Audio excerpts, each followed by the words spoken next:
Bismillahirrahmanirrahim. Alhamdulillah Rabbil Alameen. Thanks Allah who created us for the human and Muslim. So I have a guest today in my show, Brother Salahuddin. We're going to ask him, how he entered the Islam and when he accepted Islam, and after Islam, what his life changed and what is different he's feeling now than before. And let's go. We meet Brother Salahuddin. Salahuddin, brother, Assalamu alaikum. Wa alaikum salam wa rahmatullahi wa barakatuh. Brother, how long you been Muslim? I've been Muslim 4 years now. Okay. And how you came in Islam? I had a friend, he went to prison, he came out and he started telling me about Islam and about the ways that they believe similar to Christianity, but it makes more sense.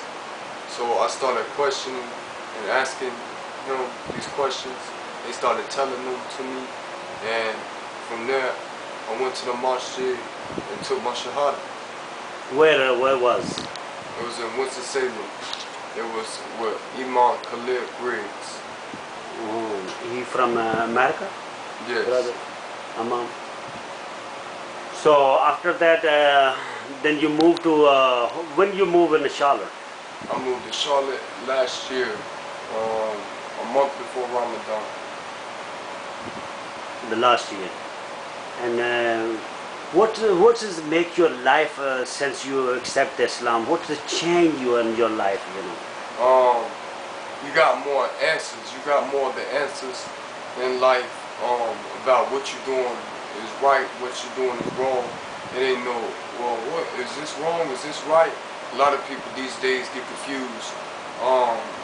Really, they think wrong is right and right is wrong, and vice versa. No, this gives you the answer. So when things start going wrong in your life, you start to understand, you start to look, why is things going wrong in my life? Is it a trial?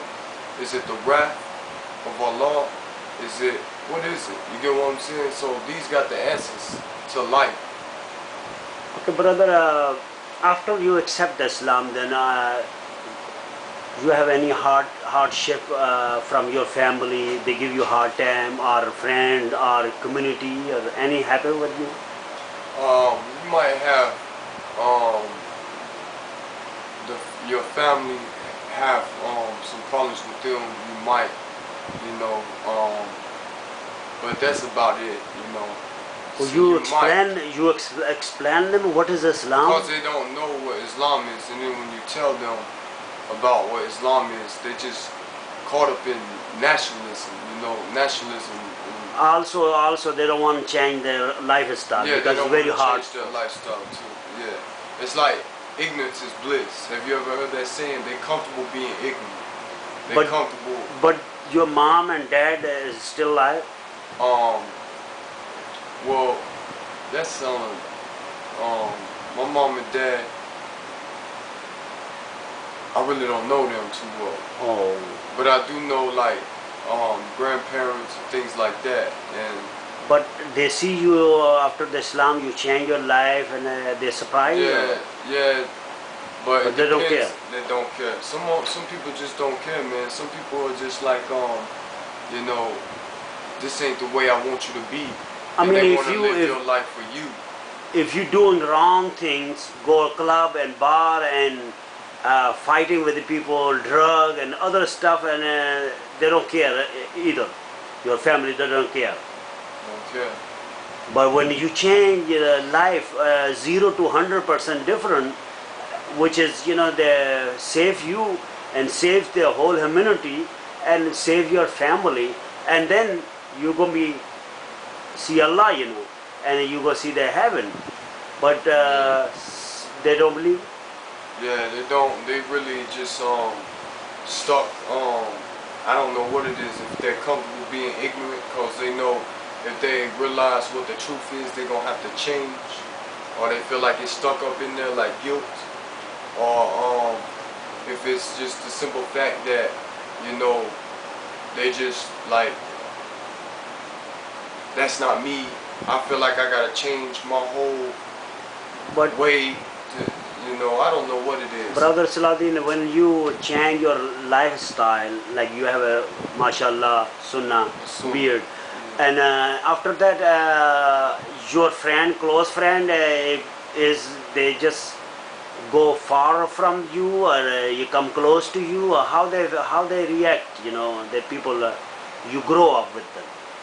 Well, it pretty much changed too, They're not your friend no more? Yeah, they're not your friend no more. They only your friend when you're doing stuff Same like that them. they're doing. You get what I'm saying? Everybody's got a place where they belong, and once you ain't a part of that group and you ain't doing things that group does no longer, they pretty much make you feel like an outsider. But since you change your lifestyle in Islam, and Allah give you guidance, and Allah bring you the real Islam and religion, and is change your life inside, like you're feeling comfortable since then? Yeah, it makes you feeling comfortable, Before you have a money, everything, but you're running here, there, but you don't have no peace when you're sleeping. That time, how that happened when you was not Muslim? Well, just going around doing bad things, bringing problems on yourself that you don't see, you bring it onto yourself because you think everything is all right. You think what you're doing is all right. Ain't nothing wrong with it. Ain't nothing wrong with doing this. Ain't nothing wrong with doing that. But in all reality, that what's gonna come after that is gonna be hard times because of what you did.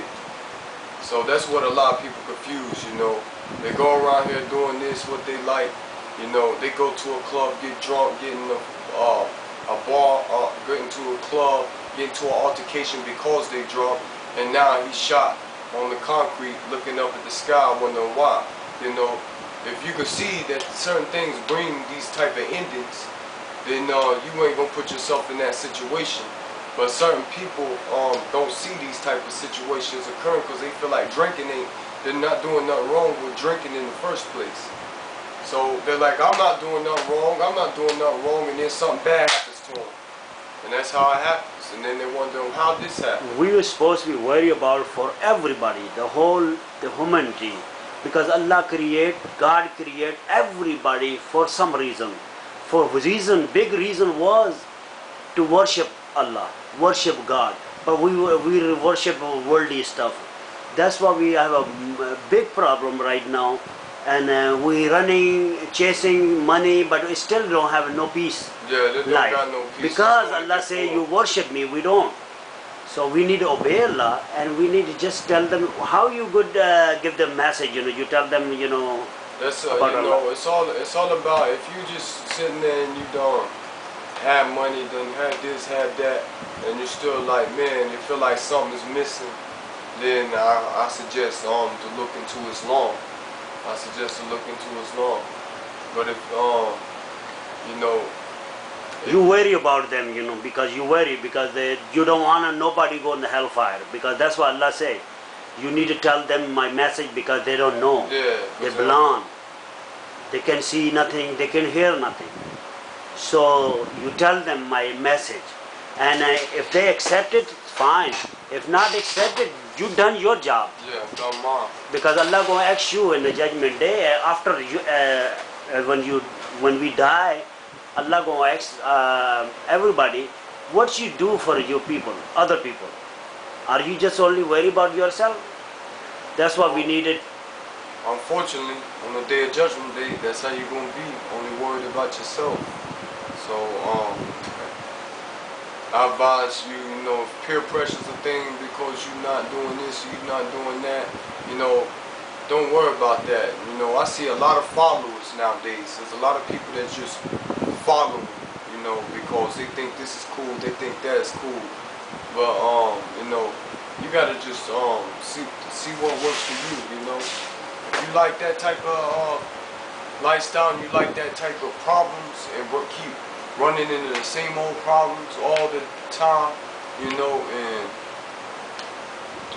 Brother Salahuddin, can you tell people, advise them